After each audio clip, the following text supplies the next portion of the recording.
Commissioner Zender, Here. Commissioner Hagedon, Here. Commissioner Kemp, Here. Commissioner Nisley, Here. Commissioner McMahon, Commissioner Wise, Here. Chairman Howell.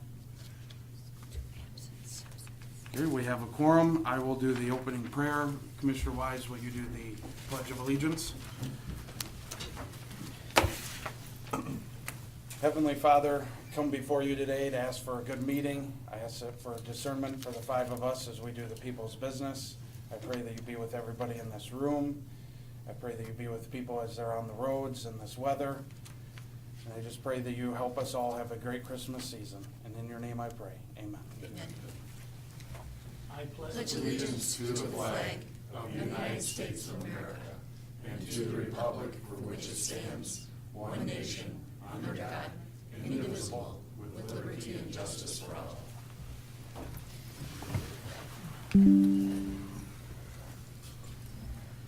We do have one change to the agenda. 2B has been requested to be removed. I would move that 2B be removed. Is my understanding from Mr. Henry of the Health Department that the program is no longer available, so there's no reason to have the request. He's withdrawn the request. Okay, we have a motion. Is there a second? Support. It's been moved and supported. All those in favor say aye. Aye. Motion carries. Next, we have the consideration of the draft minutes from the November 13th, 2025 Committee of the Whole. So moved. Support. It's been moved and supported. All those in favor say aye. Aye. We have the distribution and review of overnight travel requests going around. Next, we are at department head updates. Is there any department heads who would like to? Clerk Spencer.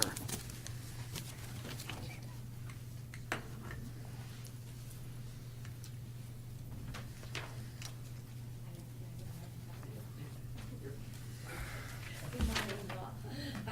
Just a moment to share with you that January is coming, and the first order of business will be an organizational meeting, which per law I will be the lead of. So I wanted to let you know that I'm scheduling that for January 9th, and we'll do it at 9 a.m. That's would normally be our day for our committee of the whole meeting, so I would suggest that we will have the organization meeting at 9 a.m.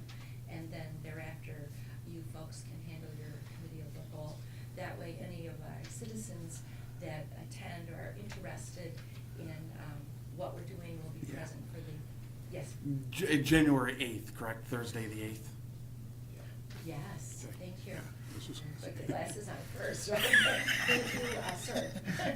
It is, yes, January 8th, we're closed on the first Thursday, so anyway, I just wanted to update you all about that, so that you know, and also anybody viewing or present will also know. Okay. Thank you. Thank you. Anybody else for department heads?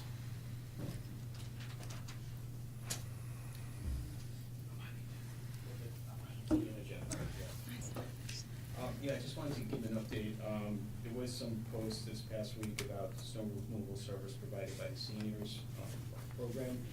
I spoke with a gentleman who started the online statements. His name is Frank. He's a good guy, just going through a tough time, and was a little frustrated because he was under the understanding that the county provides free snow removal service for seniors if they get on the list.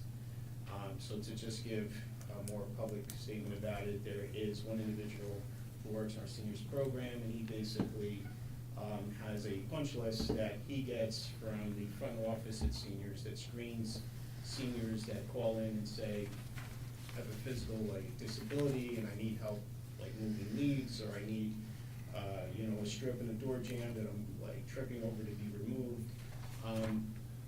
They have qualifications based on their physical condition, based on the immediate need for various reasons. And then what seniors does is they just basically prioritize the list, and this gentleman goes out and he will do maybe a one-off service for the person or do it for a certain amount of time. There was a statement made, there's only 8 people that have been served from this list perpetually. That's not true. The list changes from week to week depending on who has who's on the list and what their needs are. This is not a countywide service, this is not an ongoing service, it's just part of what seniors does. They do a lot of things, and this is just a small thing that they do where they occasionally will help people on the list that have needs specific to their home. You have any questions? And I have a number that they can call. This is just a seniors program, just if you need any of their services and of any type, whether it's this or you want to join their recreational events or so on and so forth. It's 810-245-5856, and you can get it on the county website as well. Thanks. Thank you. Thank you. Any others for department head updates? All right, next we'll move on to our first public time. Yesterday when Chairman Howell called me, he said that he invited a Linda Lewis to come speak during the first public time.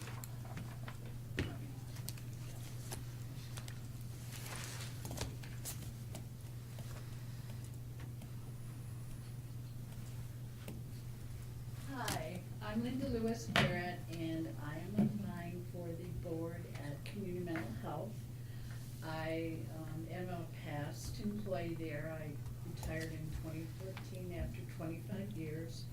I think it's a good fit because I really understand all of the things that we're trying to go towards, and I'm familiar with the staff. I do have a lot of things that I have to catch up with because since 2014, there's been a lot of changes. But I think I'd be a really good fit. Did you have any questions? This is public time, so we don't Oh. ask questions. Okay. Yeah, thank you. All right, anybody else for the first public time regarding current agenda items? Okay, brings us to community corrections. Is Mr. Stevens here?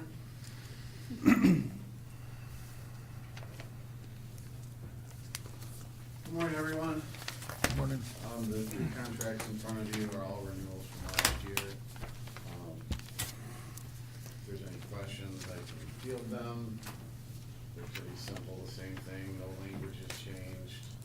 The only comment I will make as far as service providers, those are fee for services, so that money is not paid to them unless they're providing the service. I'll make a motion to, Oh, you got it. oh, I'm sorry. Mr. Chair. The program funding limits for the TRICAP is 73,000 and for CMH is 72,000. How does that compare to the limits last year? Do we have more money or the same money? They're up. We had that additional 50,000 last year. This is a little bit below that funding amount. I think we got additional 44,000, but these are higher than last year Okay. by a total of $44,000. So we're gonna have more people be able to Correct. use We'll be able to it. service more people than we originally were last year. Like I said, we got that additional 50,000, which allowed us to provide more services. But according to the original amount we got last year, this is up $44,000. Thank you. Now, do you work at all with our drug court? With any of this? We do provide services for them, so if they need substance abuse, they can be referred to the treatment. Todd Engelbrandt's on that board, so he's well aware. He's one of the service providers, so yes, we do work with them. Commissioner Zender, did you have a motion? Yeah, I'd like to make a motion to approve number 1, A, B, and C. Support. All right, moved and supported. All those in favor say aye. Aye. And now seems like a great time to take a quick break to introduce a new employee at the Sheriff's Department.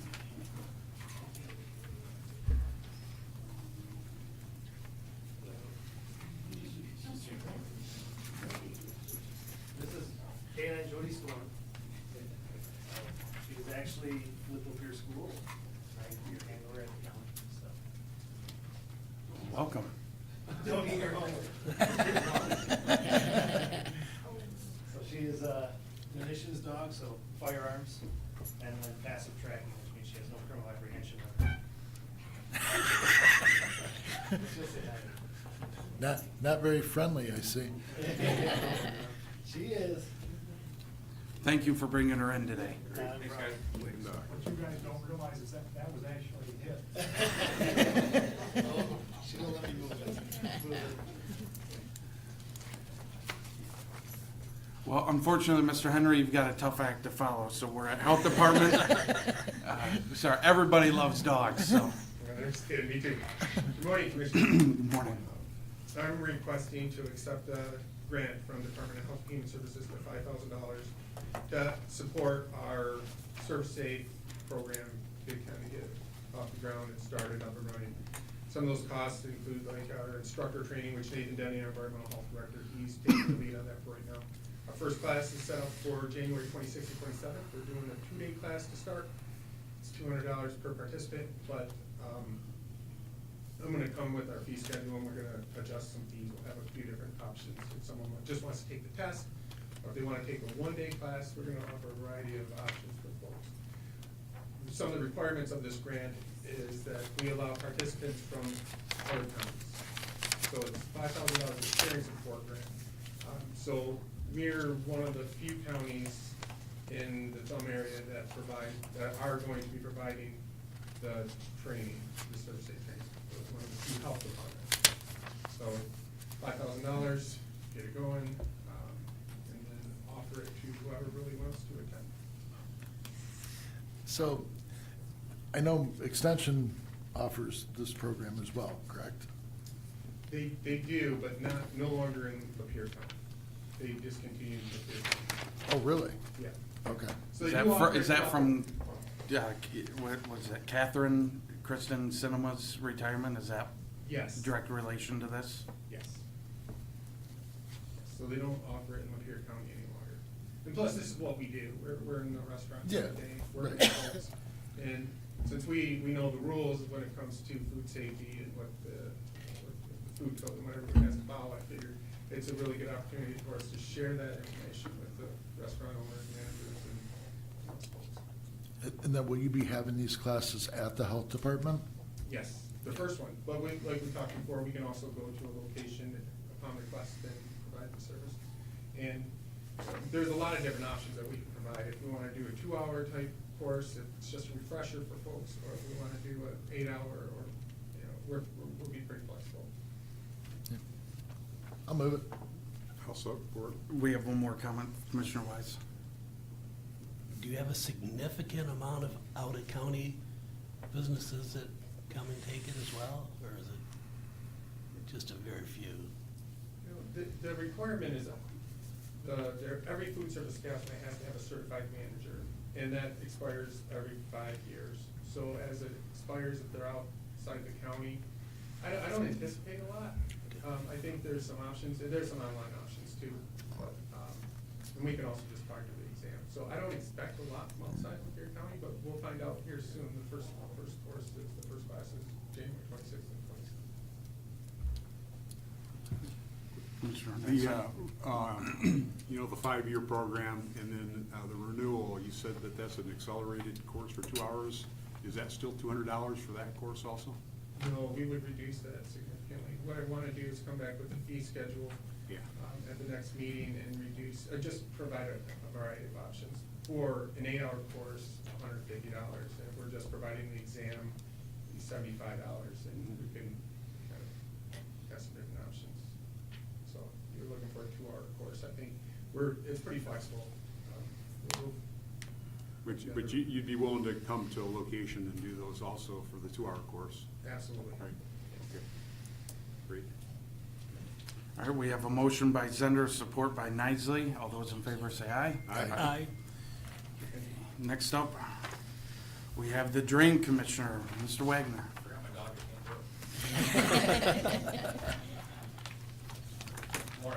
Morning. Morning. You guys all got your copy? Any questions?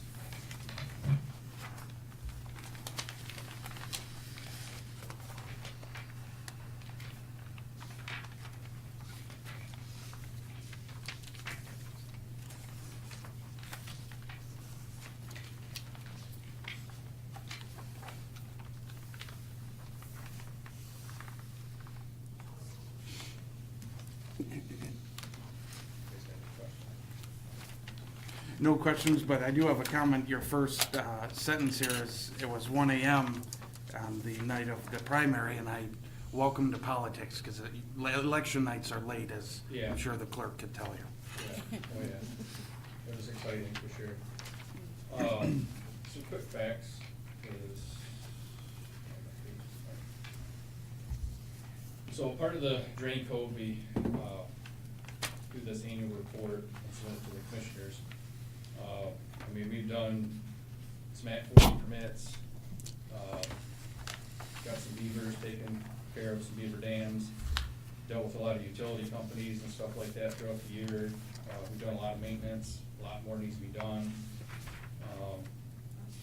Looking ahead, I'd like to, work on a herbicide program, because it's the best bang for a buck in the long run. With that, we have to watch, because a lot of people do organic crops and stuff now, so they need a 30-foot buffer. So that's something I gotta really look into and watch. I'd like to inventory the drains and actually get a grasp on what drain needs what and things like that, to try to stay ahead of the problems if we can. We don't go looking for problems, we have plenty of calls to keep up on.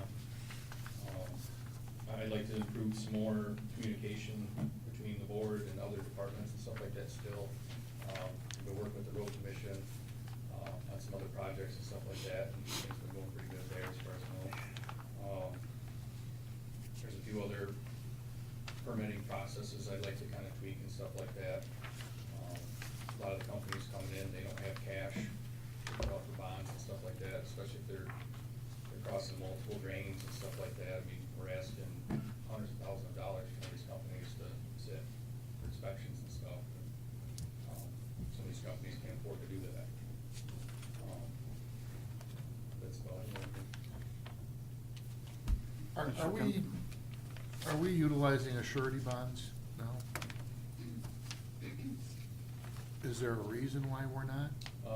Joe, he was big on cash bonds because, from my understanding, with the cash bonds, it's our cash, and if they mess up something, we have that money to use to fix the drain, and then they get back in the end what we have. If it's a surety bond, we have to go through a process to get them, and then, you know, when we get paid, you know, if it costs $3,000, they might offer us $1,500 to fix a drain or something like that, the way I understood it.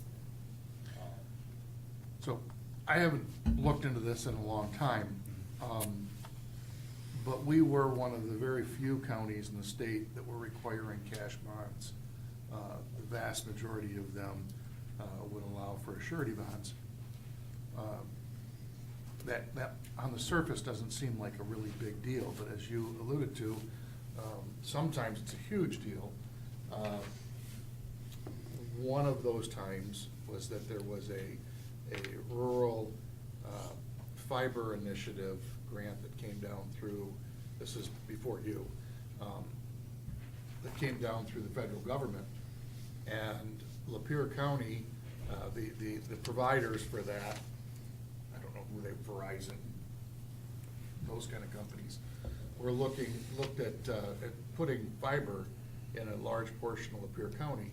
The reason they didn't was because of the cash bonds. They weren't gonna put up millions of dollars every time they wanted to do a fiber. It really grinds me every time that I go to Cass City, where I hunt sometimes, and go way back off the main road, and they have fiber. And yet, on even main roads in Lapeer County, we don't. And I think that's a huge disservice to the people of Lapeer County. No, I work with a lot of the companies and stuff like that. We're working on some more. I'd like to actually change the permitting process on that, especially if they're boring under a drain. I mean, there's minimal disturbance. So for, I mean, to hold $10,000 back, that's quite a bit. I mean, whether we lower it or look into different ways of doing it, that's something I'd like to do. I mean, again, obviously, we're not here to tell you what to do, but it would seem to me like it would be, maybe work with Moses on what it would take for us to require a surety bonds would be a benefit to our citizens.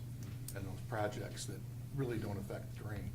Yeah, whether or not, I mean, I don't know how it works, I'm just spitballing, but whether, say it's a $10,000 surety bond or a, $2,000 cash bond.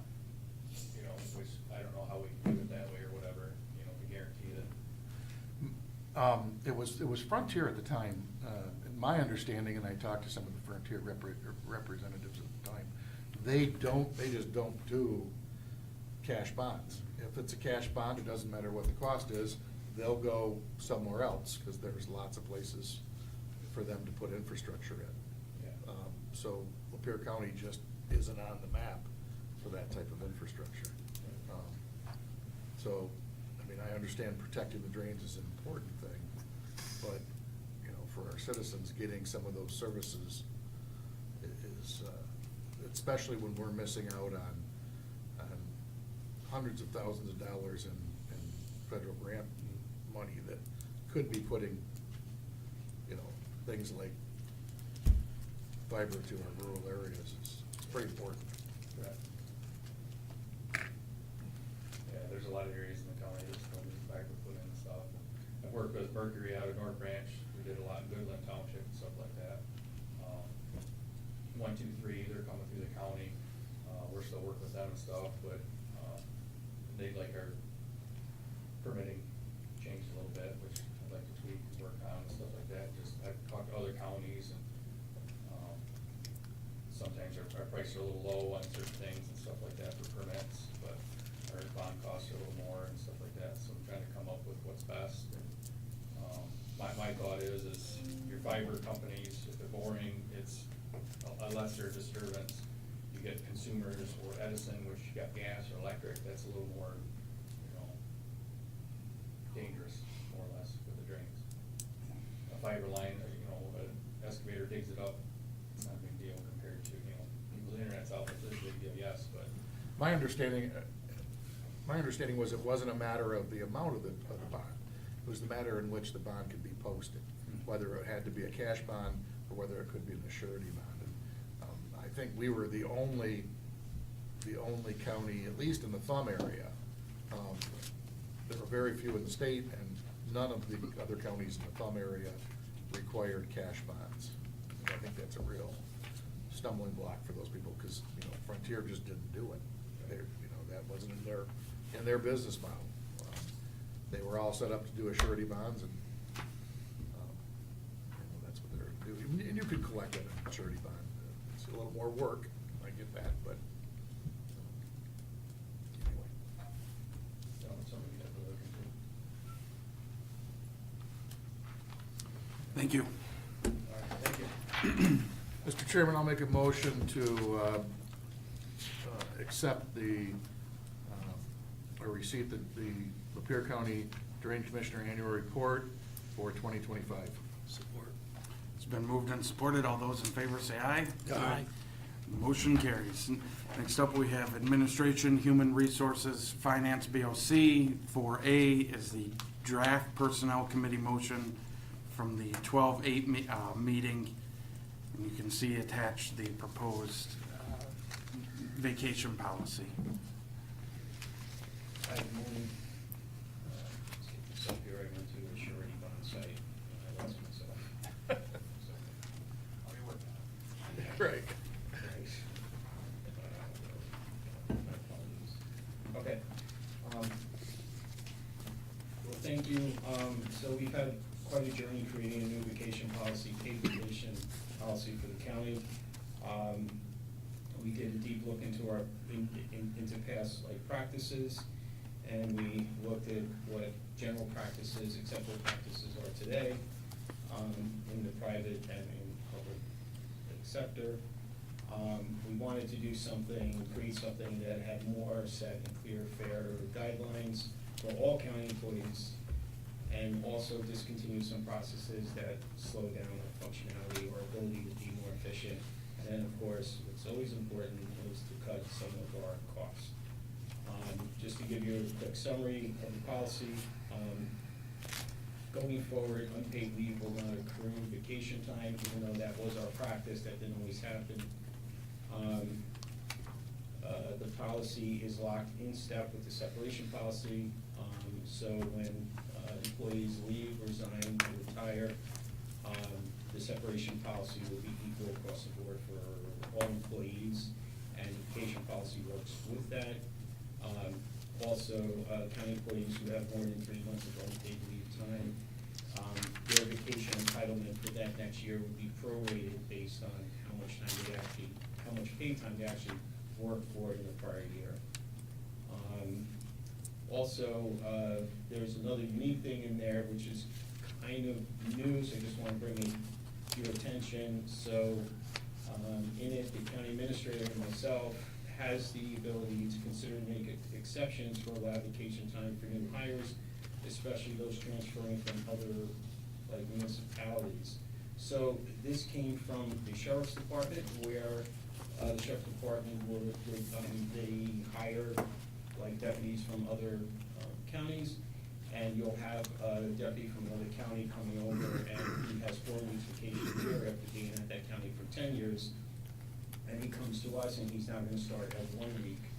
And in some cases, we lost some really good candidates because they want quality time with their family, they travel, they've been on the job for a long time, they get 5 weeks off a year, 4 weeks off a year, and now they're coming to us and they would be back down to 1. So this gives you the ability to not necessarily give them what they had, and I rarely would do that, what they had in the other county, but what I would do is give them a fraction or a little bit more. Usually in my head, it's about 1/3 or 1/2 of what they had from where they were coming from. Some of our CBAs already have a transfer policy or letter of understanding included, we already practiced this on the sheriff department side.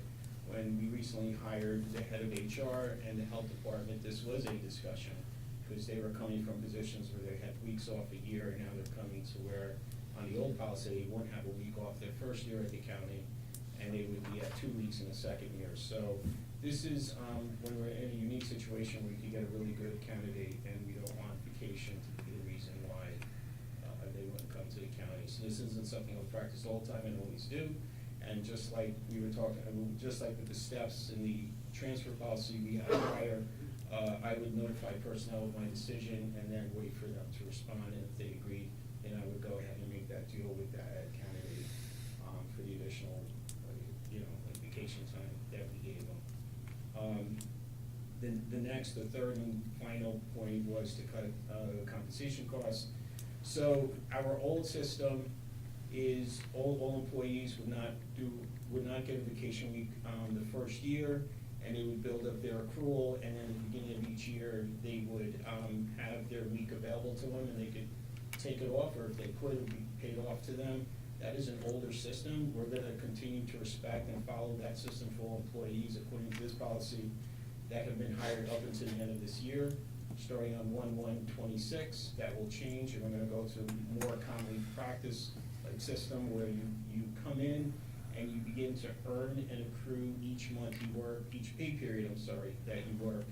You begin to accrue your vacation time for that year. So if you resign or retire or involuntarily or terminated from the county, you only get paid out vacation time that you earned and did not use. You don't get paid out for the entire year. So we figure that's gonna save the county about $50,000 a year. It's a hard thing to calculate because it depends on what the turnover was that year, what was the longevity of those that left the county that year, but it will save us money going forward. We're capping vacation rollovers from year to year at 80 hours. We're doing this more to just control the system and also be more fair to the employees. Currently, if you want to roll over vacation time, you have to submit to me a request. I either approve it, I don't approve it, you have to give me a reason why, and then I give you 60 days to use up your time. A lot of times that's not functional, depending on the department, depending on that person's position. So what we do is, every year you can roll over 80 hours, but no more than 80 hours, and you cannot have more than 80 hours from year to year. You can't go to 160 or to 240, it's 80 hours, you have to use the time. If you don't use it, then you lose the vacation time. And we will no longer accrue vacation, okay, we already said that in the first one. So anyway, I droned on a little bit there. There's a lot to this policy. That's sort of a quick summary. Any questions? Any questions for the administrator, Mr. Weiss? I'd just like to make some comments. I mean, we've had a number of committee hearings on this. Started out in policies and procedure and then went to personnel. And there were a number of things that I personally had a problem with, and thankfully we had a number of department heads and elected officials show up and express their interest. And I think the changes that have been made to only switch to the accrual for new hires solves a lot of the issues of people who've been here for many, many years under the old system, and now all of a sudden, you know, in effect, they're losing something. And so that's why I voted for this. I think it makes sense to adopt this, particularly in companion with the separation agreement. The two, you have to sort of read them together. As I say, people who take vacation time, I mean, obviously we don't have the person working that day, but it doesn't cost the county any money. They would have been paid anyway. But when someone retires or leaves and they get paid their vacation, that's cash. And this will, combined with the separation policy, help to reduce that. And so that's why I was in favor of it.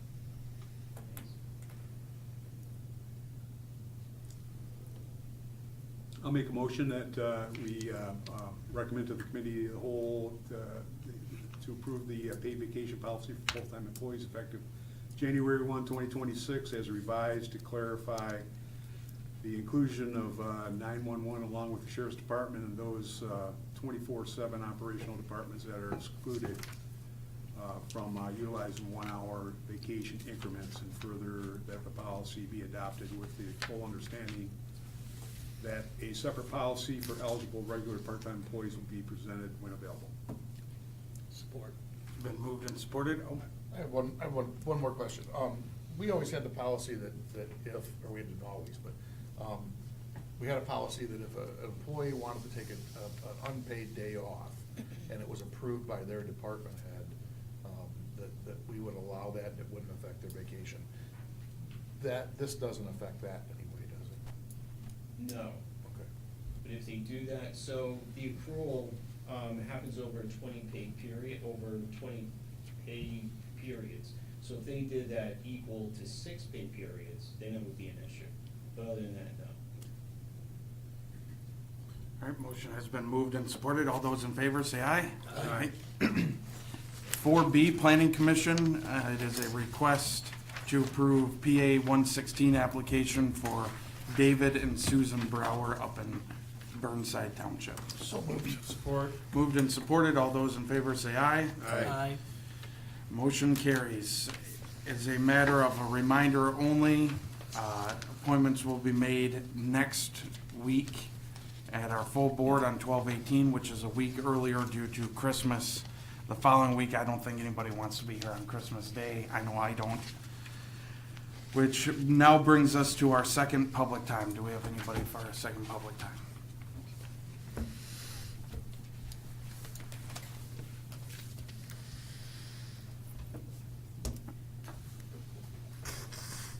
Excuse my question, but a little awkward in this situation, it's new to me.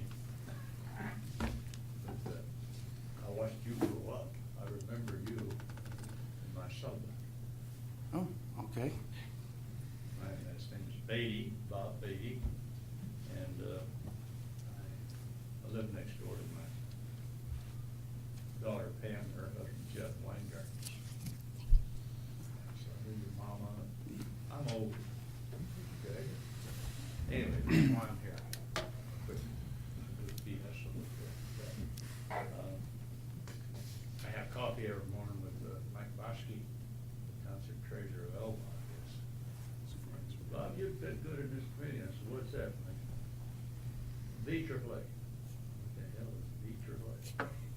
Anyway, I did a little investigating. I think I know generally what it is. I don't know what they do, but I would like to, there are openings, I guess, on that, what do you call it, committee, whatever. And I would just like to participate, because I just retired as a volunteer driver for the VA here in town after 12 years. And got some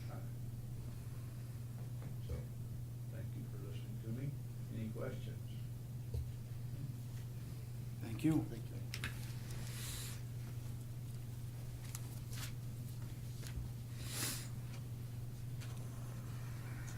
Rhonda Lohr, Marathon Township, good morning.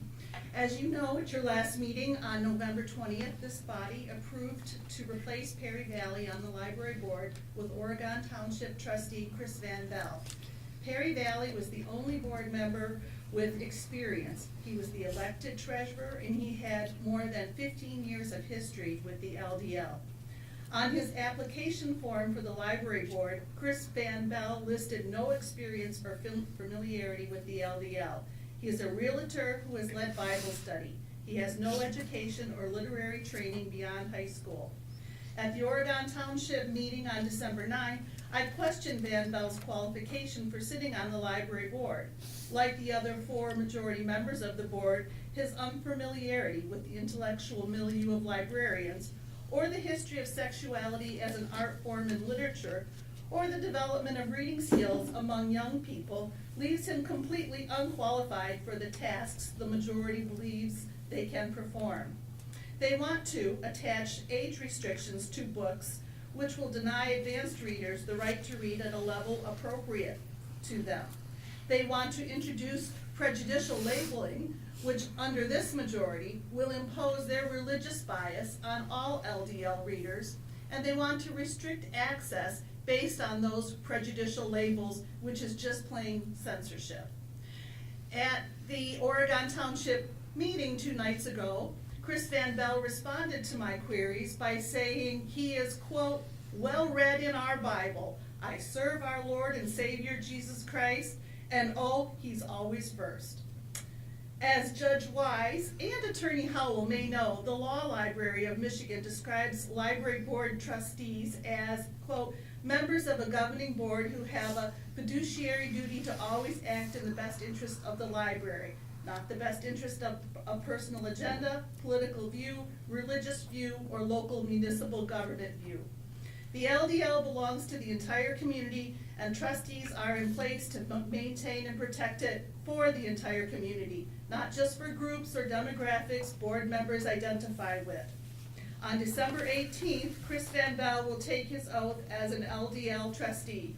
In the week between now and then, I hope this commission will remind him and encourage their other appointees to uphold their oath and their commitment to all the library patrons of Lapeer County. Thank you. Thank you. Next. Leslie Getz, Mayfield Township. I did not realize that someone else was going to speak on this same issue, so I apologize. I will probably repeat a little bit, but this is what I would like to say to the board. 2 nights ago, I attended the Oregon Township meeting, and recent LDL appointee, Mr. Van Bell, explained his qualifications for the library board. If I understood him correctly, he said, I am well read in our Bible. I serve our Lord and Savior Jesus Christ, and he's always first. So, very familiar with the NASB 2020 and the NKJV. So, as a Christian myself, I am well read in many versions of the Bible. However, I certainly hope that this commission did not rely solely on Mr. Van Bell's knowledge of 2 Bible translations when appointing him to the Lapeer District Library Board. Surely he must have abilities and skills that will serve the library and the community. But frankly, I am dumbfounded.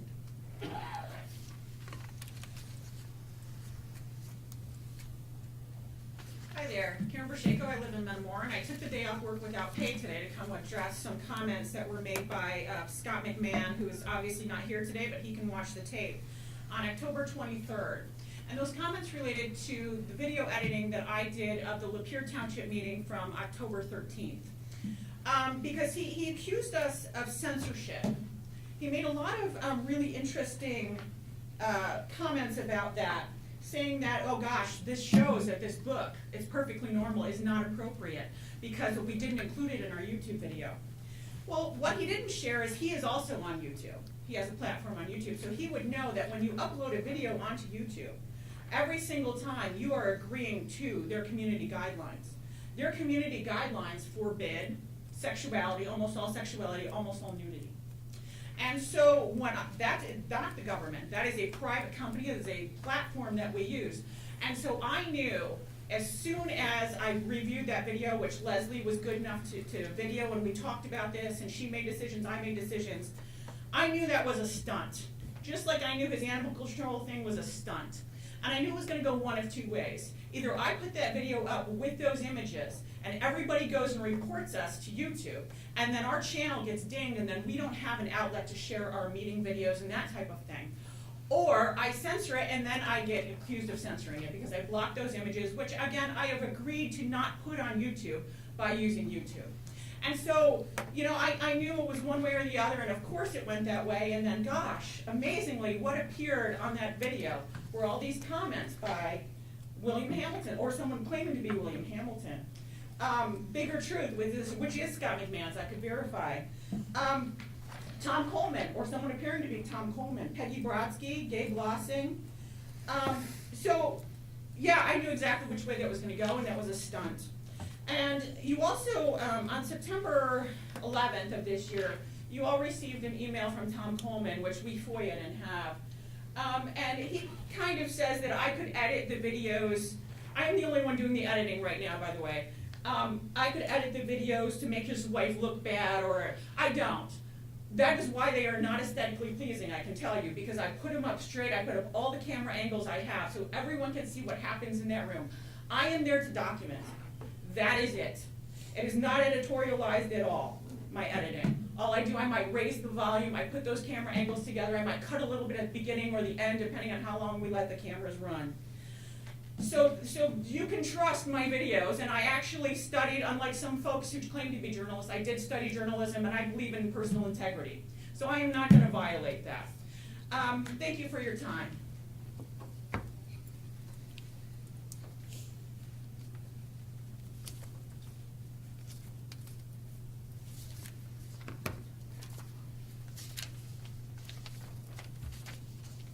Good morning, gentlemen. Bet you're relieved to see me. I was hoping Mr. McMahon was gonna be here today too. The last meeting, I brought up an article that I had run across, and he was very gracious. He thanked me for giving him the ability and the time to clarify. It's amazing how he always wants to clarify after he's caught. And the justification always is some hack political journalist is attacking him. Well, I am beginning to wonder, and I'm beginning to backtrack, and it's going to be a long process, but I will keep it up. And I have a question for the board, and I said it publicly. A lot of politicians came to me and whispered in my ear when he decided to run. And I was the one that filed the paperwork. I was the one that dealt with 2 separate detectives. And then all of a sudden, it disappears. There's no charges, after the Attorney General referred it back for prosecution. Now, what I want to know, we've got several jurists on this board. All the politicians that came to me and whispered, who I have not disclosed, I'm wondering if anybody has cojones enough to get Mr. Miller in a sit-down, or Mr. Layton's office, or Ms. Nestle's office, and find out exactly why this just died and slid away. And I know I'm just a hack out here trying to destroy Mr. McMahon, just like all the other people. But remember, the stuff that was in that story was out of his mouth, his interviews, and his podcasts.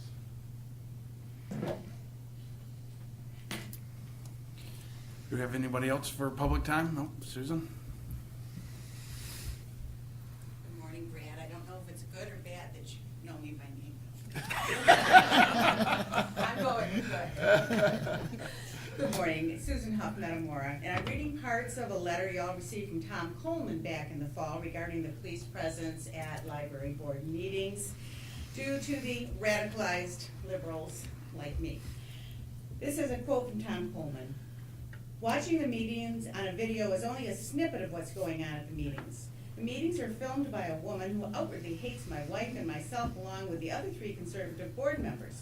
So using her video, which can easily be edited as some sort of justification for your comments, is despicable and irresponsible.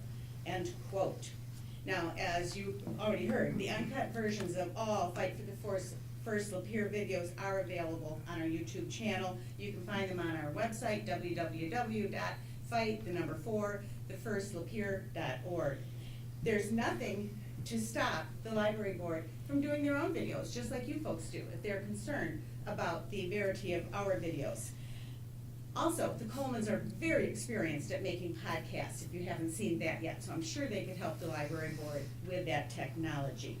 Mr. Coleman continued, quote, "You want to know why the police were called at the last library board meeting?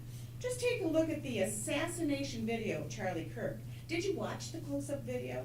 If you didn't, maybe you should. You'll see how his body reacted like it was hit with a sledgehammer, and a split second later, all of his lifeblood came pouring out of the gaping hole in his neck from the bullet.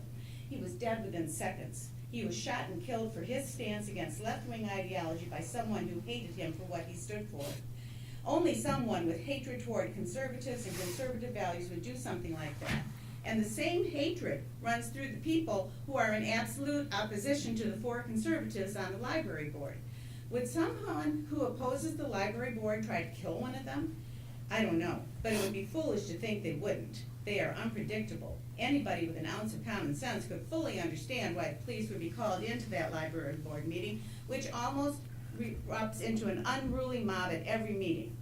They dress like characters from The Handmaid's Tale, bring signs, spout lies, scream like they are demon-possessed when community members with opposing views are talking during public time, etc. Again, the same type of hatred and the same demonic spirits that chose to kill Charlie Kirk. I'm appalled that I would be compared to an assassin, that I would be accused of having demonic spirits in me. And yes, Mr. Coleman was very careful not to apply any names, but we know he's talking about the people who have differences of opinion. I've never heard a library board member threatened. I challenge Mr. Coleman to provide proof of his accusations.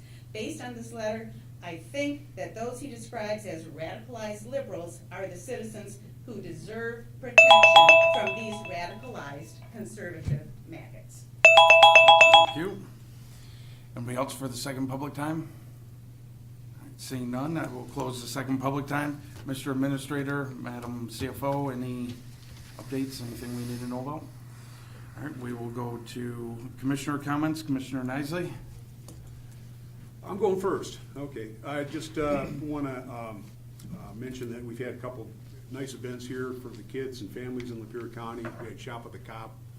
It was last Friday. It was at Walmart. It had 36 kids that joined us in that effort to provide gifts for the kids that are in need, and kind of fall in that category. A lot of Sheriff's Department. We had some volunteers.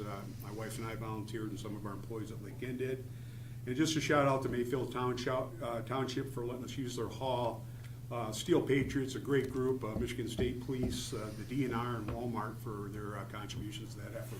We had 36 kids, like I said, and it was a great event. A lot of smiles on a lot of little faces, and it was very heartwarming. Other than that, our debt's up to $38.5 trillion right now. The unfunded liabilities, I haven't mentioned that number in a long time, $123.6 trillion.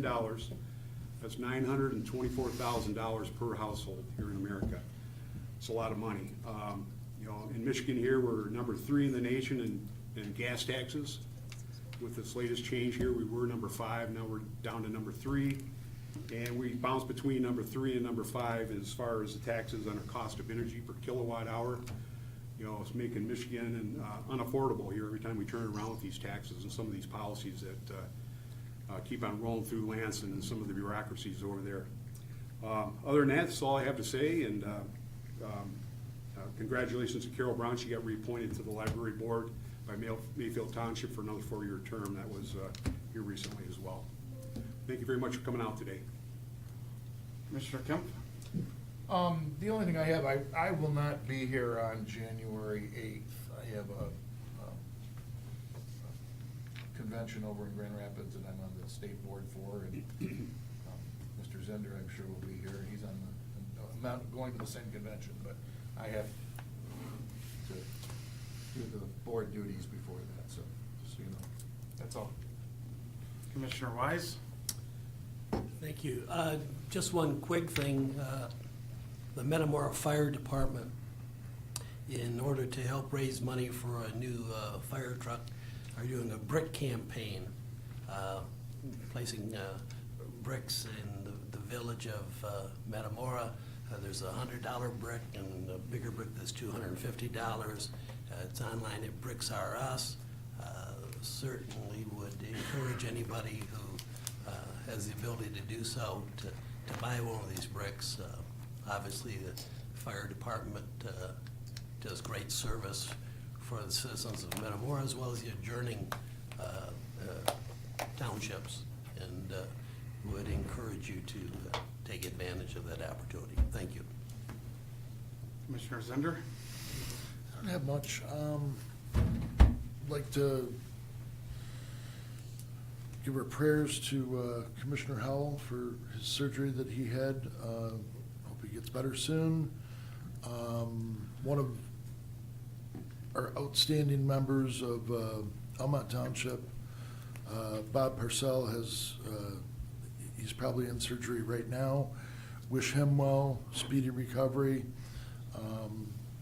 Everybody that is unable to come next week, hope everybody has a Merry Christmas. I only have a couple things, but it's going to take me some time to get through at least one of them. Monday, I had the opportunity to attend the first America 250 committee meeting for the city of Lapeer. They want to have a big America 250 celebration. It's being spearheaded by two city commissioners, Linda Glissman and Melissa Petrie. And there was a lot of ideas that were kicked around, and just something that I'd like to throw out to the entire commission is, in the areas that you represent, how maybe we could all come together and have a kind of a county-wide celebration for America 250. It's a big milestone. I don't think it would take a ton of money.